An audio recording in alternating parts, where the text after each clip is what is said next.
Ladies and gentlemen, please welcome the next President of the United States, President Donald J. Trump. It's basically unprecedented for a president to be re-elected after losing the White House. The only other president to do so is someone most people have never heard of, Grover Cleveland, in 1892. For the entire 20th and 21st century, the world thought that if you were booted out after your first term, like George W. Bush, Jimmy Carter before him, that the biggest decision you'd be making in 4 years' time is what iron you should be using on a par 3. But Trump has shattered this century-old political norm, proving that you can not only win after an election loss, but by winning all 7 major swing states and the popular vote, he's proven that you can even outperform all your previous elections. Clearly the Democrats got this horribly wrong. But how? After 2016, they spent years pontificating and came up with a pretty good plan to make sure that it didn't happen again. And in 2020, they were right. So how did they fumble 2024 so badly? Well, you're going to find out. Waking up on that cold November morning in 2016 and seeing Trump on track to win the presidency sent shockwaves around the world. But nowhere was this sense of disbelief higher than in the close-knit circle of Clinton aides and campaign staff.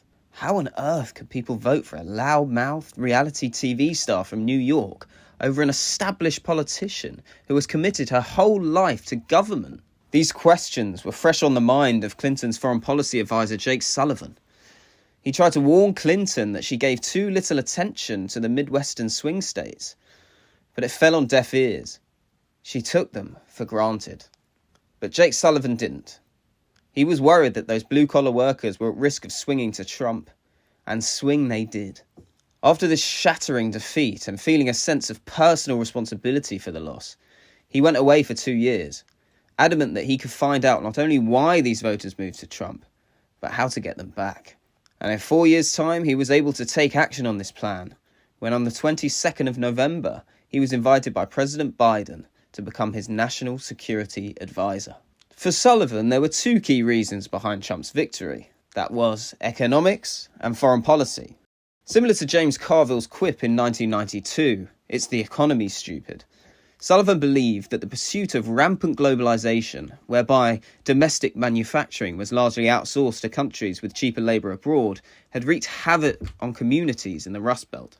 These towns and cities that once hosted a rich and dynamic economic and cultural scene had in essence lost their soul. And all that was left was a disillusioned people who felt cheated by their government and who longed for the good old days to return. On paper, the country was doing fine.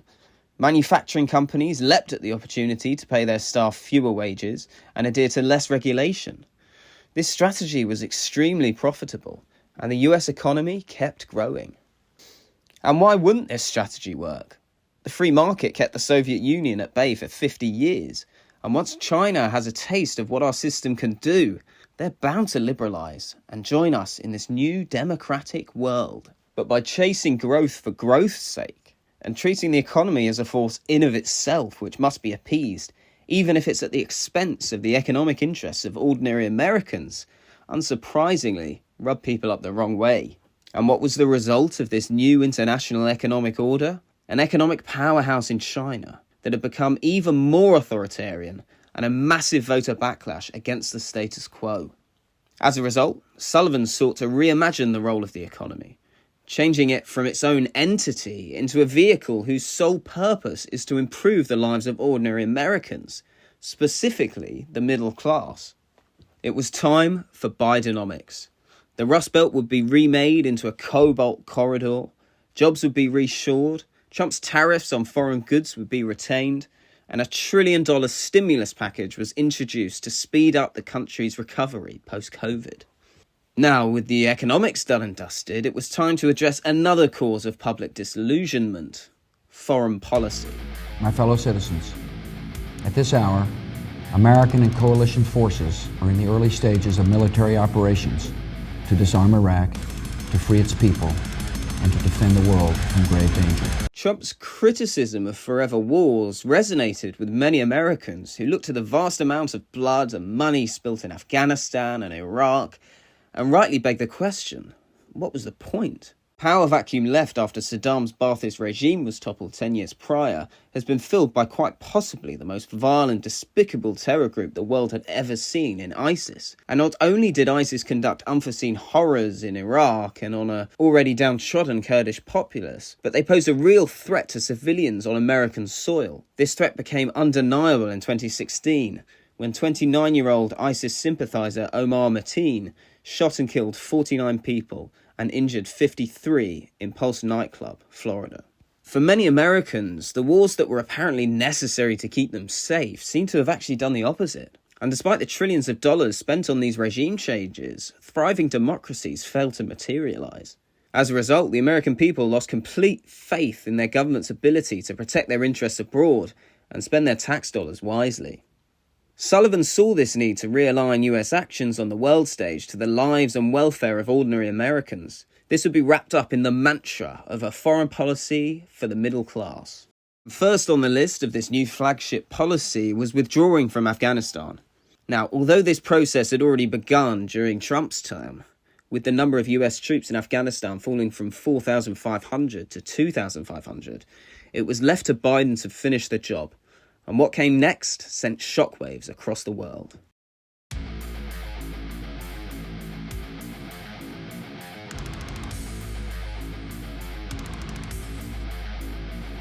Despite 20 years of training and state-of-the-art weaponry, the Afghan army fell to the Taliban in a matter of weeks.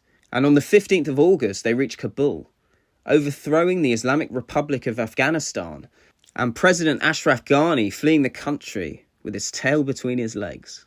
The problem here is that no one expected the Afghan army to fold this quickly. And instead of the initial date of the 31st of August to officially evacuate the country, the US and their allies had to evacuate all their officials, staff and troops immediately, not to mention the tens of thousands of local translators and aides at risk of Taliban reprisals. And this was the result. Desperate people clinging to planes to escape a nation thrown into uncertainty. And it's not like these images are alien to an American psyche. And if it couldn't get any worse, the US conducted one last drone strike, targeting a vehicle thought to be driven by members of ISIS-K, intending to target evacuees at the airport with explosives. But it was actually driven by an aid worker, carrying containers of water, mistakenly identified as explosives by the US military. This left 10 family members dead, including 7 children. And for many, this final strike summed up not only the negligence, but also the indiscriminate cruelty that sadly came to characterize US military operations in the 21st century. But the more tragic and disastrous the evacuation was, the more it affirmed Sullivan that this pivot on foreign policy was necessary. As he stated at the time, "What we have learned over the course of the past 2 weeks is if we had stayed 1 more year, or 2 more years, or 5 more years, or 10 more years, no amount of training, equipping, or money, or lives lost by the United States was going to put the Afghan army in a position to be able to sustain that country on its own." This was clearly a very different Democrat Party that learnt the mistakes of 2016 and did everything they could when in power to correct them. But despite the foreign policy pivots and stimulus packages, there was still one major issue plaguing Democrat think tanks, and it was the man who himself embodied this new and improved Democrat Party, Joe Biden. On the 20th of November 2023, Biden celebrated his 81st birthday in the White House, joking in an Instagram post that this was his 146th birthday. But it was around this time that the light-hearted self-deprecation that the Biden camp used to dismiss concerns about his health just weren't really landing with the general public. He was falling over more regularly, looking confused and disoriented on stage, muddled the names of world leaders, even introducing the president of Ukraine, Zelensky, as his arch-nemesis, Vladimir Putin. But he still refused to budge, with both him and the Democratic establishment insisting that he's still the best candidate to run against Trump in 2024. But despite the Democrats' best efforts to downplay these concerns, for many the writing was already on the wall, and that became all too clear at the first presidential debate in June 2024. He came out looking ill, his voice was frail, he was closing his eyes, and wasn't using his time because clearly the answers he had memorized beforehand just weren't long enough. But the biggest zinger came at the beginning, when Biden muddled between childcare, COVID and Medicaid during an answer, and Trump's response was perfect. I really don't know what he said at the end of that sentence. I don't think he knows what he said either. Cue prominent Democrat after prominent Democrat urging Biden to step down, and after quite a lot of toing and froing, he finally announced that he would not be running for the president on the 21st of July, almost a month after that disastrous debate.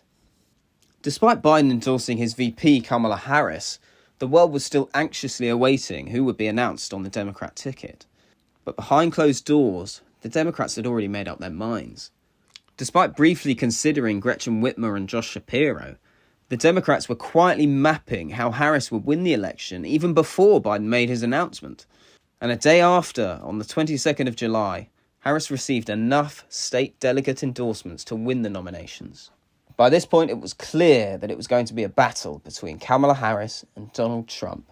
And despite only having 105 days to run, the Kamala campaign train was running extremely smoothly. She'd raised 3 times as much money as her Republican counterpart. In fact, she raised $81 million in the first 24 hours of her candidacy, the highest single-day total of any presidential candidate in history. There seemed to be a real buzz about this campaign, and nowhere was this felt more than at the Democrat National Convention. Now, this was absolutely necessary because despite being the vice president for just under 4 years now, very little was known about the Californian. After the controversy surrounding trips to Mexico and Guatemala in June 2021, her opinion polls tanked. As of April 2024, 55% of polled Americans viewed her unfavourably, compared with just 39% who viewed her favourably. As a result, the Biden administration just sort of pushed her to the sidelines, reducing her public appearances and making her a somewhat silent VP. But at the DNC, the American public got to know the real Kamala. 25,000 people turned out to hear from her childhood friends, learning more about her motivations, how she sees herself as a bit of a protector, stemming from a time when she stood up to a bully at just the age of 4. But the person who really stole the show was a woman from Kentucky, Hadley Duval, who gave a passionate speech about how she became pregnant at 12 years old after being raped by her stepfather and underwent an abortion, an action that is currently illegal in her state. Now, this was a deliberate signal that marked Harris's candidacy as slightly different to Biden's. You see, Biden's old and a practicing Catholic and most likely quite uncomfortable on abortion. So he hasn't really made it a big deal. What we learnt about at the DNC is that Kamala Harris will make abortion a big deal in the upcoming election. This is why Democrats were excited about this pick. Not only was Harris a continuity candidate, receiving the baton for Bidenomics and a foreign policy for the middle class, but she was also the perfect person to bring more women over. After all, women lost Trump his second term in 2020. Now with reproductive rights on the line, Kamala seemed to have a very simple path to victory. The pollster Frank Luntz tried to set up a focus group of undecided women under 27, but failed for one reason. He couldn't find them. They were all Democrat. 50% of young people voted in 2020. If Harris could manage to bump that figure up just a few percent, she's winning this election hands down. 100 days later, on polling day, a quietly confident Harris team milled around in their Washington HQ. It was going to be a tight race, but surely they've got it in the bag.